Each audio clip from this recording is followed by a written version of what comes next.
মশলা আর স্বাদের লড়াইয়ে বিশ্বজয় করছে বাংলাদেশ।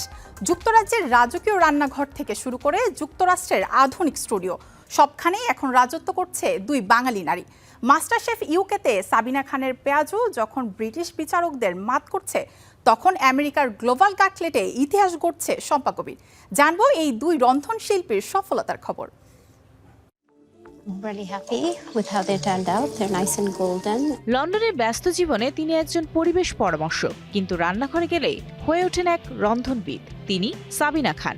মাস্টারশেফ ইউকে 2026 এর মঞ্চে ঢাকার স্ট্রিট ফুডকে আভিজাত্যে রূপ দিয়েছেন এই 49 বছর বয়সী নারী। ঢাকার গুলশানে বেড়ে ওঠা সাবিনা নিজের তৈরি ফ্লেভার ল্যাবে মশলার রসায়ন নিয়ে গবেষণা করেন।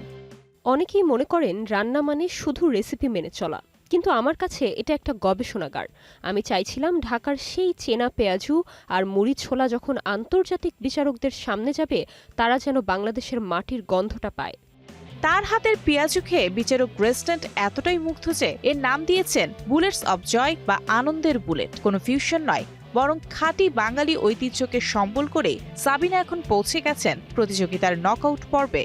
লক্ষ্য এখন সেরা 12 এর লড়াই জয় করা। Those lentil and onion fritters are so crispy, little bit of heat, but not too much because then you've got the heat from the chutney.